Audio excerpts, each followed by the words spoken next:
곽수종이 꿈꾸는 정의롭고 원칙이 살아있는 대한민국. 청취자 여러분과 함께 만들어가겠습니다.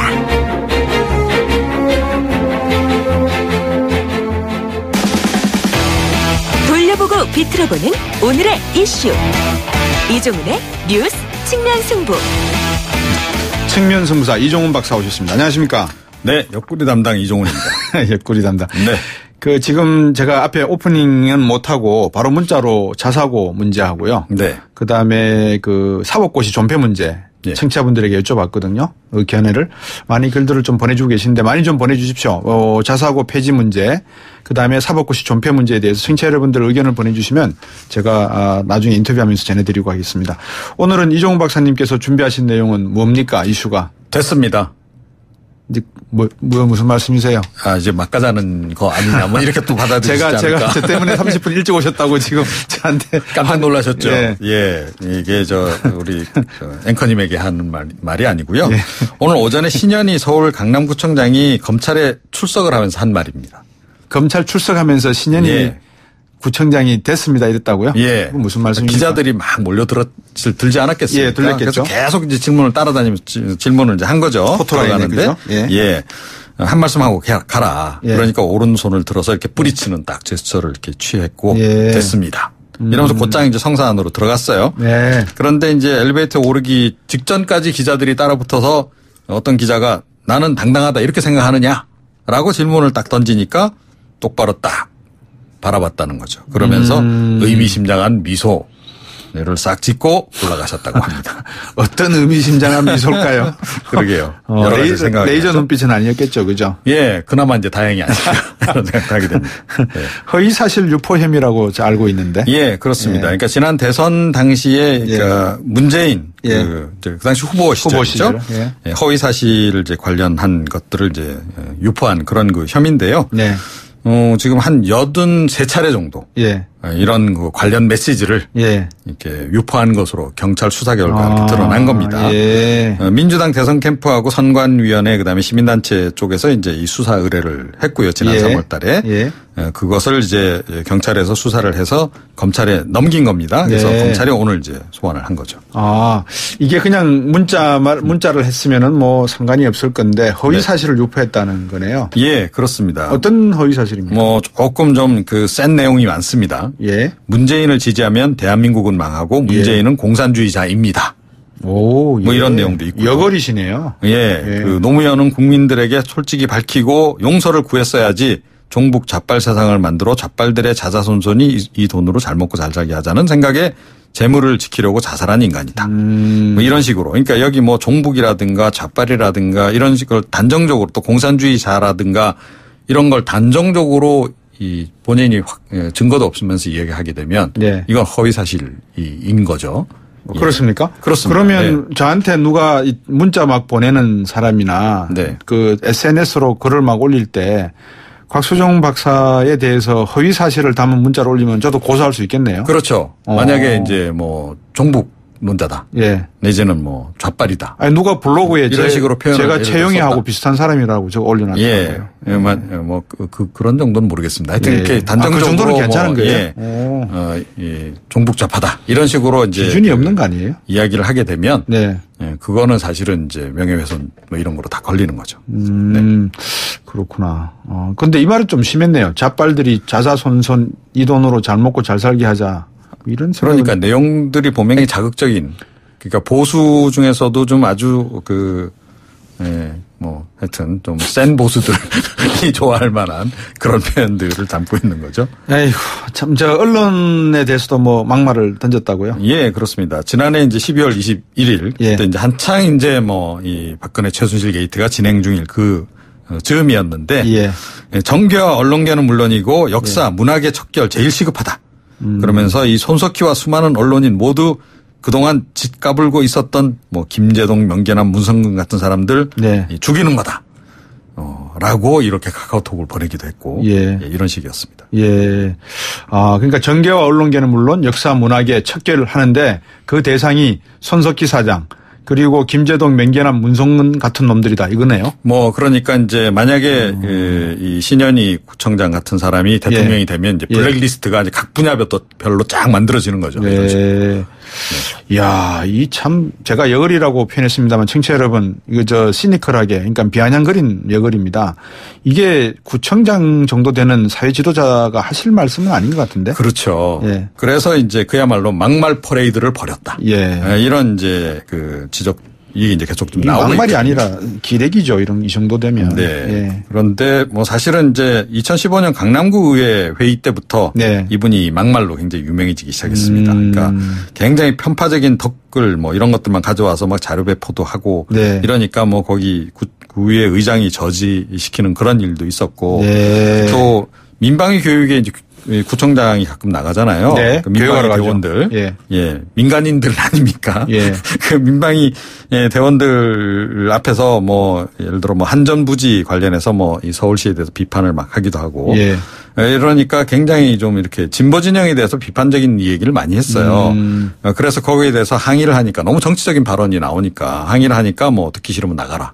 라는 식으로 하기도 하고 예. 뭐 귀를 막아라 그런 식으로 하기도 하고 하여튼 그 강남구청의 주민들이 수준이 이 정도는 아니겠죠 그래도. 그렇죠.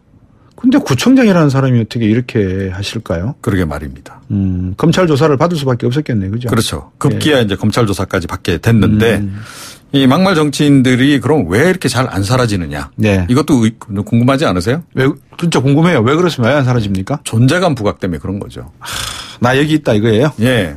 어찌됐건 뭐 이렇게 자기 이름을 알리고 인지도를 높이고. 네. 그러니까 뭐 이게 이제 지지도까지는 곧바로 연결은 안 되지만 24%를 받았다고 생각하는 사람도 같은 존재감을 느끼겠네요. 그렇죠. 그러니까 홍준표 이렇게 전 지사 같은 경우에도 이 대선 전략이 그거 아니었습니까? 그러니까 굉장히 자극적인 발언들, 막말들을 해서 오히려 이제 그 지지 세력들도 골수 지지 세력들도 모으고 네. 본인의 어떤 인지도도 높이고 뭐 이런 전략인 거죠. 정치인분들이 국격을 좀 높였으면 하는 생각입니다. 오늘 말씀 잘 들었습니다. 감사합니다. 네. 시사평론가 이종원 박사였습니다. 청취자가 묻고 박 박사가 전한다. 방송을 들으시면서 궁금하신 사항은 문자 메시지로 보내주세요. 샵 0945번 우물정 0945번으로 짧은 문자 50원 긴 문자 100원의 정보 이용료가 있는 문자 메시지로 보내주시면 박 박사가 꼼꼼하게 읽고 인터뷰에서 대신 질문해드립니다. 오늘 들으신 인터뷰 방송은 YTN 라디오 곽수종의 뉴스 정면 승부 홈페이지나 팟캐스트, 팟빵을 통해 다시 확인하실 수도 있습니다.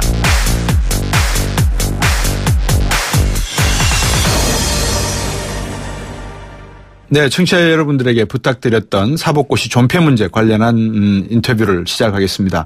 저도 조금 전에 사실은 국가인력개발원 쪽에 가서 강의를 하고 왔는데요.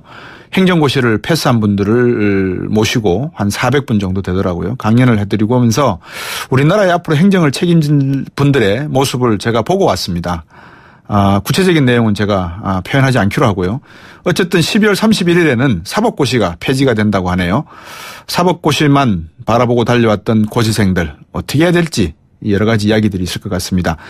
사법시험 폐지에 대한 입장을 고시생 모임 이종배 대표와 함께 나눠보겠습니다. 안녕하세요. 예, 안녕하십니까. 고시생 모임 대표 이종배입니다. 네. 오늘 시험 보셨습니까? 아니요, 저는 응시하지 않았습니다. 왜요? 이번에 이제 응시하는 자격 조건이 작년에 1차 합격한 사람에 한해서 하기 때문에. 그렇군요. 저는, 아직도, 그렇습니다. 그러면은 올해 1차를 보시면 연말에 폐지된다는데 기회가 있으실런지요? 근데 올해 1차가, 올해 1차는 폐지가 된 상황입니다. 그래서 올해 1차가 없었습니다. 보통 2월 달에 보는데. 예. 그러면 오늘 2차 시험 응시를 하셨던 분들 한 몇 분 정도 됩니까? 186명 정도 응시한 걸로 알고 있고요. 예. 이 중에 한 50명 정도 선발을 합니다. 그럼 3대1 정도, 3.5대1 정도 되네요, 보니까. 예, 그렇습니다. 예. 그러면 마지막 50명이네요? 예, 그렇게 될 수가 있습니다. 사시존치 모임 쪽 우리 이종배 회장님이라 그래야 됩니까? 대표. 예. 대표 입장은 어떠세요, 이 문제? 이게, 저희는 좀 대승적으로 모든 정치권이나 이제 바라봐가지고, 그리고 국민들도 이런 문제점에 대해서 좀 알아주셨으면 하고 모르고 있는 부분에 대해서 저희는 너무 안타깝게 생각하고요. 네. 지금 사법시험이 폐지가 되면 예. 이제 로스쿨 하나로만 법조인을 양성하게 되는데 예. 뭐 로스쿨은 뭐 아시다시피 뭐 어떤 고액 학비라든지 아니면 나이가 많다는 이유로 뽑지를 않고 뭐 학벌이 낮다는 이유로 불이익을 받고 그런 어떤 진입 장벽이 있기 때문에 네.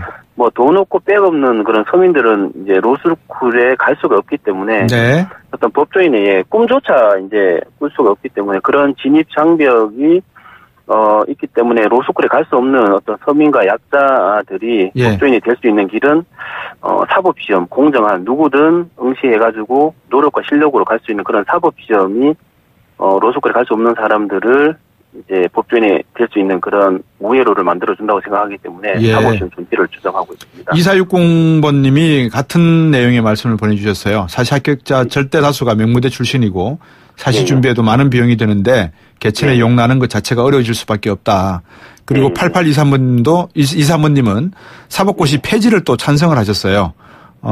예. 그래서 변호사, 학계 등 관련 분야 종사 후 경력 성과 등을 고려해서 다양한 분야에서 임용하는 것도 괜찮은 방식이다 이렇게 말씀을 하셨는데 견해를 계속 보내주시면 제가 읽어드릴게요. 이정배 대표께서 보시기에 방금 말씀하신 이 로스쿨 제도에 대해서 저도 지금 방금 말씀 내용을 제가 잘 알고 이해하고 있습니다. 일단 LSAT인가요? 그 무슨 시험이라 그러죠? 예, 리트라고 합니다. 리트요? 예, 그 시험을 패스하고 난 다음에 이제 대학 성적하고 그 시험 성적을 가지고 로스쿨에 이제 지원을 하지 않습니까? 아니요. 그게 패스제가 아니고요. 예. 이제 점수제죠. 몇 점을 받았다. 예. 맞습니다. 그 점수랑 뭐 토익 점수랑 학점이나 이렇게 그러니까요. 또 자기소개서 면접 그렇게 합니다. 그래서 이제 면접을 보고 난 다음에 이제 최종 결정이 되는데 대부분 그게 뭐 잘 아시겠지만 있는 집 자손들 그리고 명문가 자녀분들이 유리하게 돼 있을 그런 망이 있지 않습니까? 그죠? 예, 맞습니다. 예, 그 부분은 분명히 좀 제도를 시행하기 전에 명백히 해야 될 필요가 있을 것 같아요. 근데 얼마 전에 모 장관 후보자도 그런 일이 있었지만 서울대 입학하는 과정에서도 그런 학적부에 관련된 내용들이 상당히 투명하게 되지 않은 부분이 있다 그러면 로스쿨 제도에 있어서의 면접 제도라든지 이런 것도 좀 고민을 해야 될 문제인 것 같아요. 예, 저희가 그 부분에 대해서 저희가 봤을 때 가장 로스쿨의 큰 문제가 그런 불투명하고 불공정한 그런 입시 제도라고 그러니까요. 예. 네, 모 장관의 그런 이제 자녀 문제, 서울대 입학 자녀 문제도 로스쿨과 이제 메커니즘이 같습니다. 이제 그렇죠. 같기 때문에 로스쿨에 이제 그런 문제점이 개선이 돼야 되는데 지금 9년 동안 시행되어 오면서 전혀 개선이 되질 않고 있고 또 앞으로도 개선될 가능성이 저희는 없다고 보고 있습니다. 네, 저도 뭐 그렇게 비슷한 생각인데 근데 문재인 대통령 생각은 좀 다르신 것 같아요. 대통령도 사법고시 출신인데 이 존치에 대해서는 부정적인 입장이랍니다. 어떻게 보십니까? 좀 한 말씀 해주시죠. 문재인 대통령에게. 예, 저희가 이제 문재인 대통령에게 계속 후보 시절에 뭐 사법시험 존치에 대해서 어떻게 하냐고 질문을 저희가 계속 드렸었는데 답변이 뭐냐면 참여정부 때 이제 로스쿨 도입에 본인이 관여를 했기 때문에 이제 와서 로스쿨을 이제 사법시험을 다시 되돌리자 이렇게 주장하기가 어렵다는 뭐 입장이라고 말씀하셨고요. 저희가 작년에 양산 자택에서 문재인 그 당시에는 이제 전 대표였죠. 작년 7월달에 그 양산 자택에서 면담을 했었는데 그때 저희한테 하셨던 말씀이 뭐 이제 로스쿨을 도입한 사람이 이제 와서 사시 존치를 주장하면 이제 로스쿨에 이해관계 있는 사람들이 자신에게 표를 안 주기 때문에 어떤 이제 사법시험 존치를 주장하면 선거에 뭐 표가 안 되기 때문에 자기는 주장을 할 수 없다 그런 말씀도 저희한테 하셨었는데 지금 보면 뭐 이해되는 측면도 있어요. 이제 아무래도 뭐 선거를 해야 되는 그런 정치인 입장에서 이해되는데 이제는 대통령이 되셨기 때문에 이제는 대성적으로 바라보고 이제는 국민만 보시고 국민의 이제 뜻에 따라 국정 운영을 하신다고 하셨으니까 이제 사법시험 존치는 압도적으로 국민들이 원하는 바이기 때문에 다음에 한번 시간 내서 길게 이정배 대표하고 한번 인터뷰하도록 하겠습니다. 어떻습니까? 좋습니까? 그렇게 하겠습니다. 오늘 시간이 여기까지 허락이 됐네요. 고맙습니다. 감사합니다. 이정배 사법시험 존치를 위한 고시생 모임 대표였습니다. 7시 뉴스 듣고 3부로 돌아오겠습니다.